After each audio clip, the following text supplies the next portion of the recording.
Bien, bienvenidos entonces a esta segunda parte. Vamos a continuar entonces con el equilibrio de rotación. Seguramente recordarás el término rotación, ¿no? Es un movimiento, por ejemplo, de la Tierra, el movimiento de rotación. ¿En qué consiste? ¿Alguna idea acerca de la rotación? Creo que podríamos decir que este movimiento de rotación consiste en que la Tierra gira alrededor de su propio eje. O sea, es un eje imaginario. Empieza a girar. Ya más claro, a dar vueltas, ¿sí? Sobre un eje imaginario, sobre sí mismo. Este movimiento trae como consecuencia entonces el día y la noche, ¿no? Es un movimiento que dura 24 horas, ¿no? ¿Qué más podremos decir? Bueno, ya eso te lo dejo para que vayas investigando. Entonces, las fuerzas ejercidas sobre una masa o cuerpo determinado también pueden producir deformaciones o rotaciones. Un caso particular ocurre cuando una fuerza actúa sobre un cuerpo que no se deforma, produciendo el giro sobre su propio eje. Este giro se conoce con el nombre de torque. Torque. ¿Ya? El torque. Que viene a ser el torque. ¿Ya? El torque es una magnitud física que mide la fuerza para hacer girar un cuerpo sobre su propio eje. ¿Listo? Es una magnitud física que mide la fuerza para hacer girar un cuerpo sobre su propio eje. Entonces aquí vamos a tener dos giros. ¿Listo? Un giro así, en este sentido, y un giro en este otro sentido. ¿Ya? Pues vamos a comenzar con el azul. Este es un giro, fíjate bien. El giro es más o menos como el movimiento de las agujas del reloj. Es por eso que se le llama giro horario. ¿Ya? Horario. Porque el movimiento viene a ser como el de las agujas del reloj, ¿no? Sabemos que 1, 2, 3, 4, 5, entonces fíjate que las agujas van girando de esta manera. Pero si es un sentido totalmente opuesto, contrario al de las agujas del reloj, se llama giro antihorario. Antihorario. Esto gira, pero en sentido contrario a las agujas del reloj. Es por eso de que este giro va a ser positivo, mientras que el giro va a ser negativo. Listo. Entonces, el giro horario produce un torque negativo y el giro antihorario produce un torque positivo. Listo, quédate con esta idea del torque.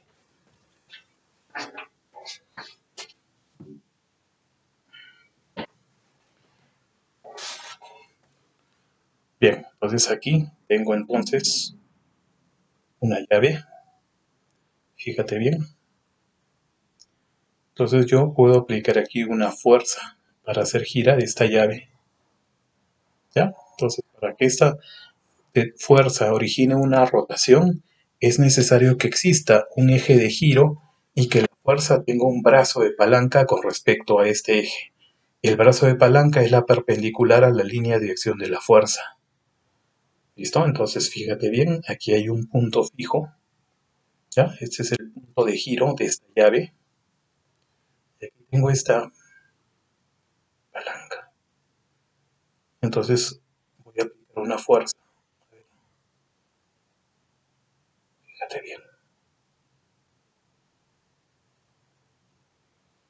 ¿Ya? Fíjate bien.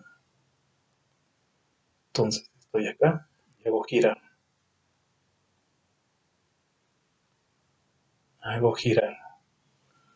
Ahora te pregunto, ¿cuál de estos dos giros?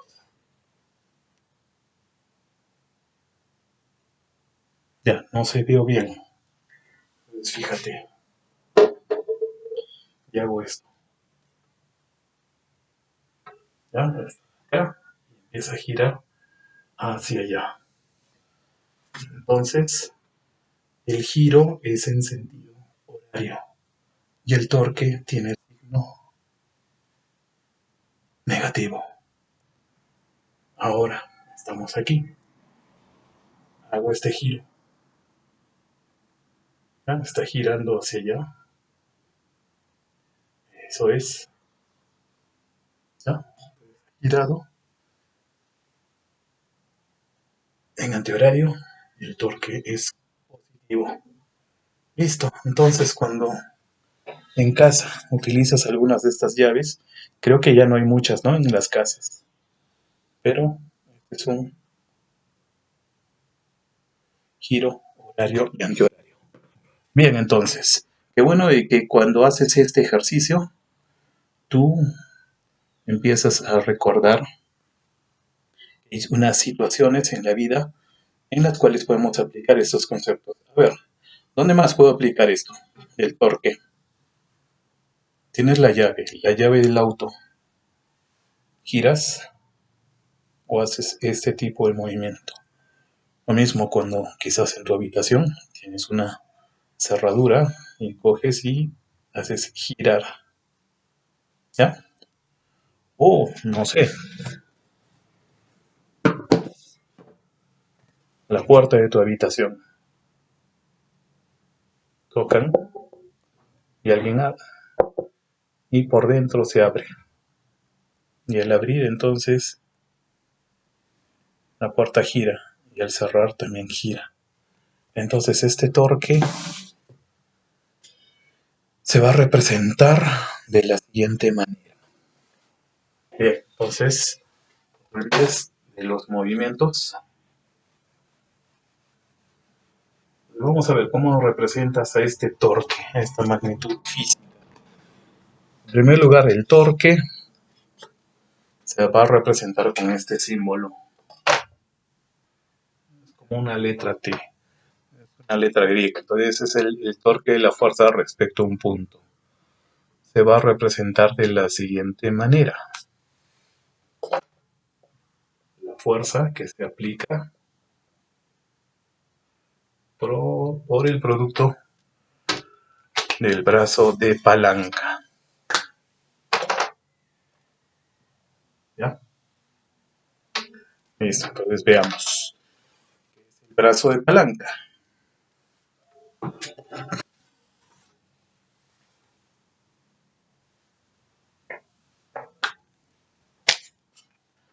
Entonces es un pequeño dibujo.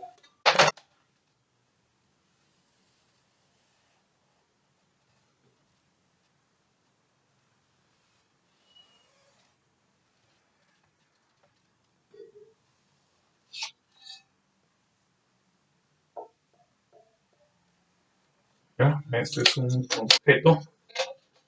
¿Ya? Objeto una pared. ¿Listo? Muy bien.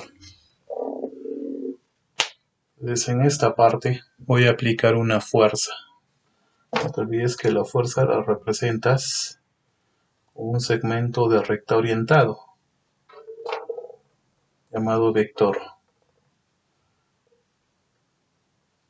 Entonces esta fuerza la estoy aplicando aquí. Bien, entonces fíjate que ese es el punto fijo, ese es el punto de giro. Entonces esta distancia existente entre el punto donde se aplica la fuerza y el punto donde se encuentra el eje de giro viene a ser la distancia que conocemos como brazo de palanca. Entonces tú te preguntarás, ¿en qué unidades de medida se van a usar? La fuerza, ya sabemos, de newtons. ¿Sí? Toda fuerza, el peso, la tensión, la fuerza normal, el rozamiento, etcétera. Cualquier fuerza se mide en newtons, mientras que este brazo se mide en metros. Entonces la unidad de medida para el torque en física será el newton por metro. Listo. No te olvides entonces que el metro es una unidad de medida para la longitud. La longitud es una magnitud fundamental. ¿Qué más podemos decir? Seguramente, ¿qué pasaría si la fuerza la aplico en este otro punto?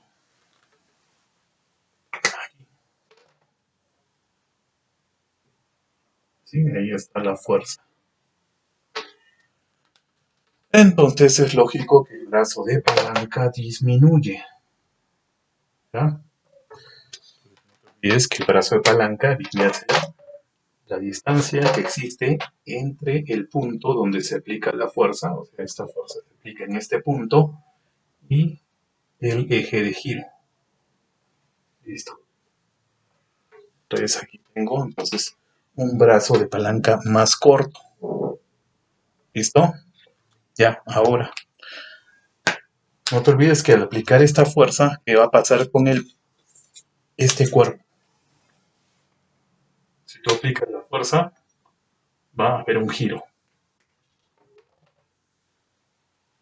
Eso es. No te olvides cuál es el signo y cuál es el giro, o sea, el tipo de giro. No te olvides que si gira será en sentido horario y el torque tendrá el signo negativo.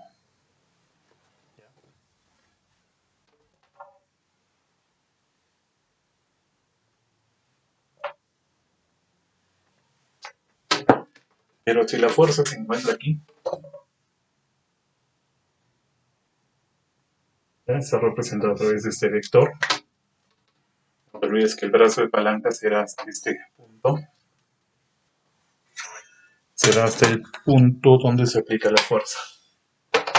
Hasta ahí será la fuerza. Esto va a provocar entonces, tengo este cuerpo acá y tengo la fuerza, ¿ya? Este tipo de giro antihorario. El torque será negativo. Listo, muy bien. Se entiende este tema, ¿verdad? Nuevamente aquí, ya sabes, es cuando abres o cierras la llave. Generalmente las llaves están acá. Así está cerrado. Ya, y si está cerrado, necesitas abrir, tendrías que fijarte y ver el giro. Ya, si lo veo desde este punto o desde otro punto.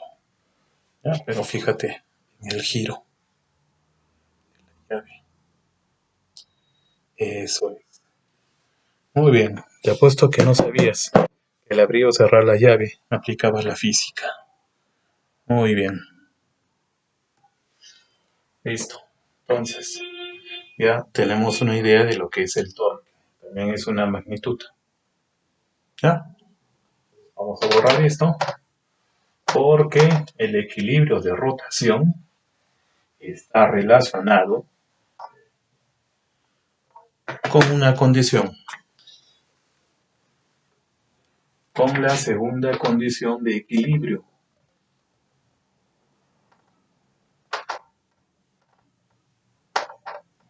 Con la segunda condición.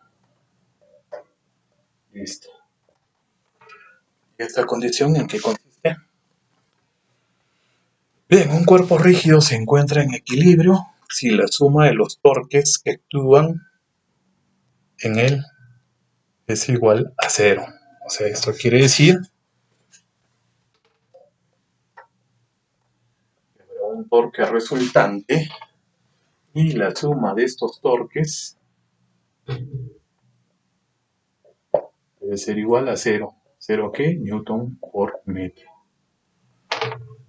En eso consiste la segunda condición de equilibrio. Es muy diferente a la primera. La primera condición solamente relacionaba las fuerzas. Esta segunda condición relaciona a los torques. ¿Ya? También se conoce o se conocía como momento de una fuerza, ¿ya? Pero ese concepto ya se ha ido perdiendo y ahora se utiliza torque. Seguramente en libros antiguos vas a encontrar que la suma de los momentos igual a cero era la segunda condición de equilibrio. ¿Ya? Entonces no te olvides que estos torques nos dan entonces esta segunda condición de equilibrio. Por ejemplo, tienes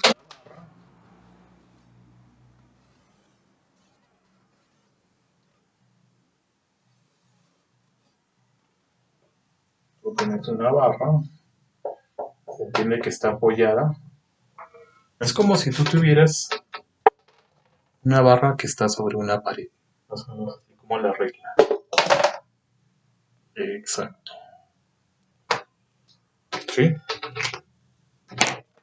Y entonces aquí, en este punto, tuvo una fuerza. ¿Ya? Una fuerza. Entonces aquí hay un brazo de fuerza. Usa distancia, desde el punto donde se aplica la fuerza hasta el eje de giro. ¿Ya? Aquí tienes otra fuerza. Vamos a ponerle fuerza 2. Y se entiende que aquí el brazo de fuerza es mayor distancia. ¿Ya? Faltaba fuerza 1. Y finalmente le vamos a agregar aquí una fuerza 2. 3. Se entiende que el brazo de fuerza irá de aquí hasta acá. O sea, será un brazo de fuerza más grande. Entonces la suma de todos estos brazos, de estos torques, ¿no? Porque fuerza por brazo da un torque. Fuerza por brazo, un torque, y fuerza por el otro brazo, otro torque. La suma de todos esos torques nos da la segunda condición de equilibrio. Entonces vamos a representar a través de un ejemplo sencillo. Tengo entonces una superficie horizontal. Voy a colocar el mapa. Voy a colocar entonces una regla. Esta regla mide 30 centímetros. Tendré que colocarla justamente en la mitad. Ya. Listo, entonces aquí se entiende que hay equilibrio porque no hay movimiento. Pero ¿qué pasaría si yo coloco un objeto aquí? Claro, me vas a decir entonces que como este plumón tiene una masa multiplicado por la gravedad, ese peso va a hacer que haya un movimiento. ¿Sí? Un movimiento.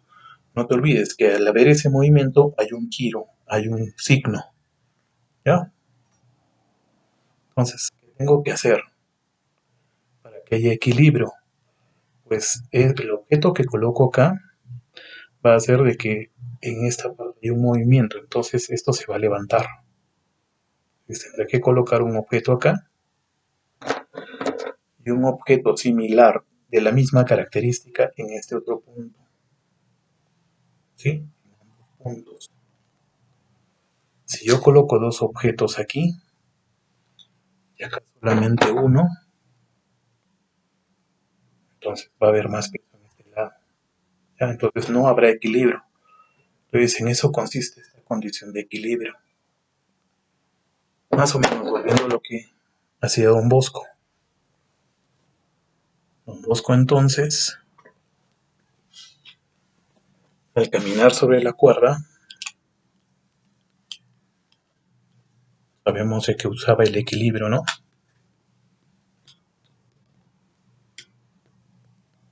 Se entiende entonces que las personas que realizan este ejercicio tienen que utilizar una varilla.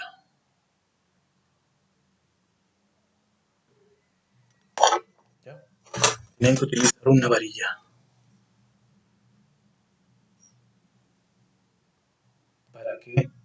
el cuerpo de la persona sea el punto de giro y esta varilla debe estar exactamente en la mitad. Porque si esta varilla en algún momento empieza a tener mayor brazo de palanca, se pierde el equilibrio. ¿Ya? No sé si Juan Bosco conocía estos conceptos de física, pero seguramente lo hacía muy bien, ¿no?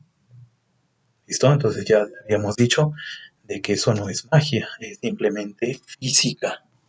Muy bien, entonces ya hemos entendido la segunda condición de equilibrio. Eso es la segunda condición de equilibrio. Muy bien, entonces te dejo entonces esta pizarra y voy a borrar. Hay un concepto que también debes aprender.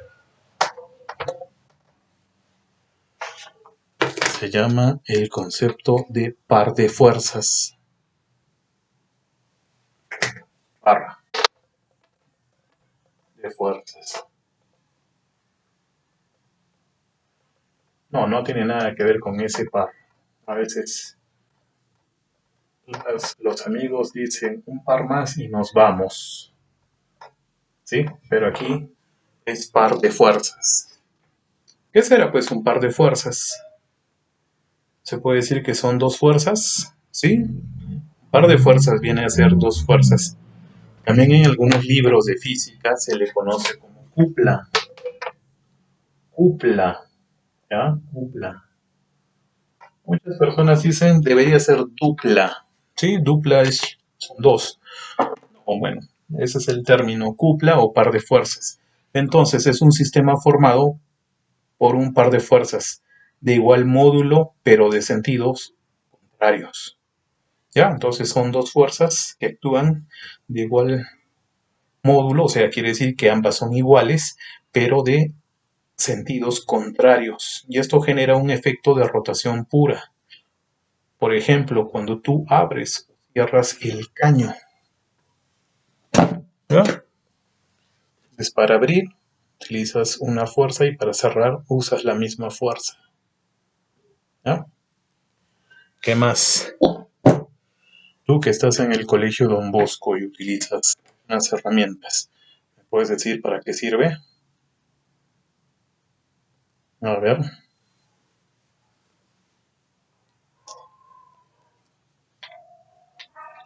Por ejemplo aquí. Fíjate bien. Aquí hay una fuerza y aquí hay otra. Entonces una va en sentido y la otra en sentido contrario. Aquí entonces se observa un par de fuerzas. ¿Ya? ¿Listo? De repente cuando utilizas este tipo de llave. ¿Listo? Aquí tienes una fuerza y aquí otra. Ya generalmente utilizas entonces estas máquinas. Por ejemplo aquí.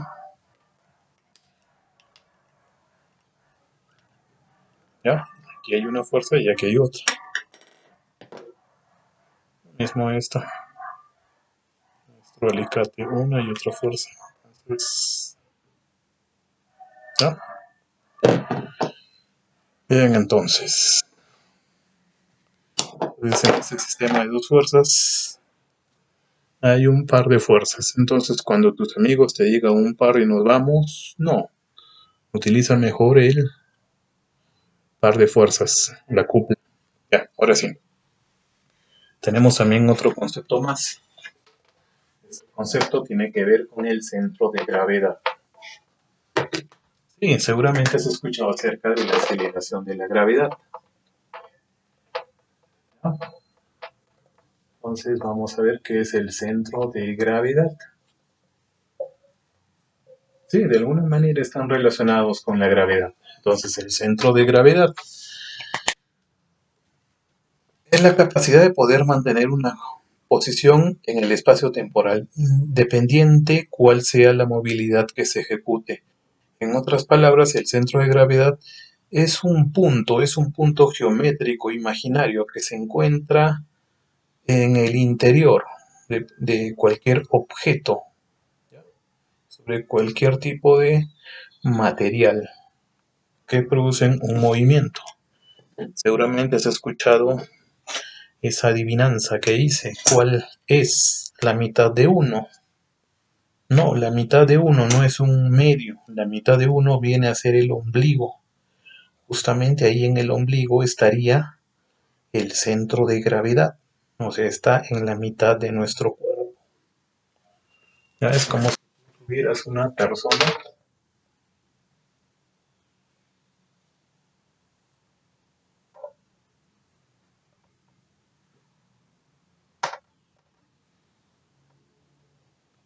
El ombligo viene a ser el centro. La mitad aquí. Ahí está. Entonces todos los objetos que existen en la naturaleza poseen un centro de gravedad. Por eso cuando yo te decía el ejemplo de colocar la mota, una regla de 30 centímetros para que haya equilibrio, se tendría que colocar justamente en la mitad, ¿ya? Para que haya reposo, equilibrio. ¿Qué pasaría si yo la pongo, por ejemplo, donde están los 10 centímetros? Va a ocurrir esto. No hay equilibrio. Entonces hay una serie de situaciones, ¿ya? Por ejemplo, si tú que eres deportista, estás en un campo de juego, quieres mantenerte firme, que nadie te derribe, que nadie te pueda tumbar, tienes que pararte bien, rígido, que haya equilibrio, ¿no? ¿Qué pasaría si tú solamente te sostienes con una sola pierna? Empiezas a tambalear, notarás de que algo pasa, ¿no? Entonces, si estás con una pierna, o te caes o te hacen caer. Entonces, para estar firme tienes que estar con los dos pies apoyados en el piso y mantener. ¿Ya? Listo. Entonces, cuando tú realizas alguna posición de yoga,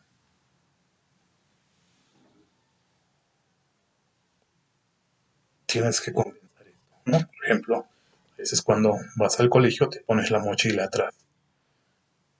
Entonces se entiende que hay más peso. Entonces, si tu mochila es pesada, te vas a ir hacia atrás. Entonces, para que tu centro de gravedad no cambie, tienes que inclinar tu cuerpo ligeramente hacia adelante. Lo mismo cuando tu mamá va al mercado y lleva una bolsa en la mano, se entiende que habrá más peso aquí, ¿ya? Entonces, para no perder el equilibrio, te tendrá que inclinar, ¿ya? Se tendrá que inclinar, entonces, para equilibrar esto. Entonces, hay que tener mucho cuidado porque a veces eso es causa de la desviación en la columna, ¿no? Es por eso de que lo mejor sería tener dos bolsas en ambas manos que haya el mismo peso, de tal manera de que se pueda caminar. Porque si pones mayor peso, mayor cantidad de objetos en una mano y en la otra poquito, entonces va a haber una deformación. Obviamente va a haber un equilibrio, ¿no? Porque el centro de gravedad tiene mucho que ver. Ya, entonces vas a mantener tu cuerpo erguido sin que exista movimiento. O cuando empiezas a caminar. Entonces, ten en cuenta estos conceptos de físicas para que cuando seas mayor no sufras de la columna. ¿Listo? Muy bien. Entonces ahí en la separata te he dejado una serie de imágenes para que tú vayas a revisar. Entonces, el centro de gravedad es un punto geométrico ubicado dentro o fuera de un cuerpo por el cual pasa la línea de acción de la fuerza resultante de las fuerzas de gravedad que actúan sobre cada una de las partículas de nuestro cuerpo.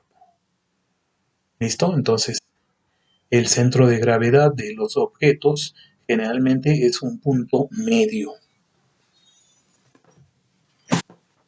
Por ejemplo, tú tienes una cartulina. Si tienes una cartulina de esta forma, yo te voy a pedir algo, que traces las diagonales, ¿ya? Entonces, sabes cómo se trazan las diagonales, ¿verdad? ¿No sabes? Uy, qué pena. ¿No sabes cómo se trazan las diagonales en un rectángulo? Estás en problemas. Yo te he trazado entonces las diagonales de este rectángulo. Se entiende que las diagonales son estas rectas, ¿ya? Estas rectas, y aquí hay un punto. Ese punto geométrico es el punto o es el centro de gravedad. Si yo quiero mantener en equilibrio este cuerpo, ¿ya? Por ejemplo, yo coloco este plumón, este punto de intersección tiene que estar justamente en el centro para evitar que se caiga.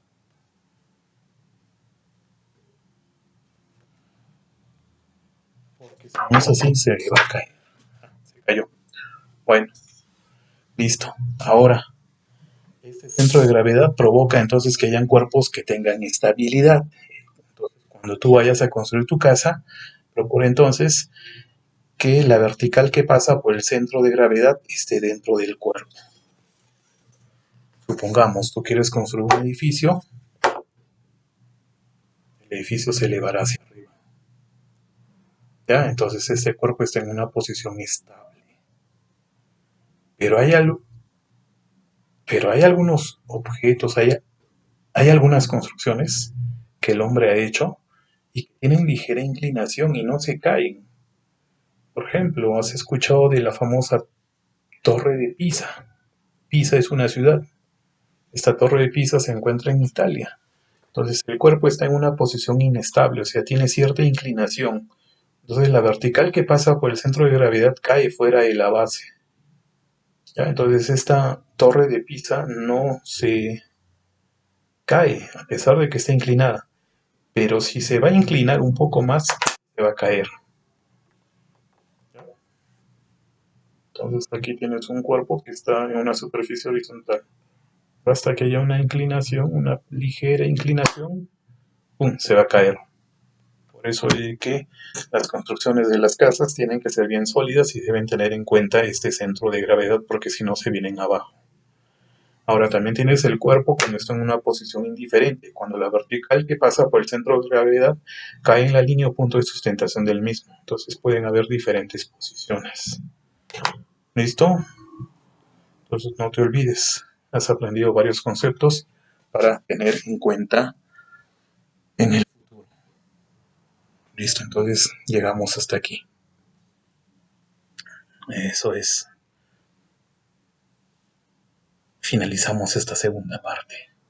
Muy bien, gracias por llegar.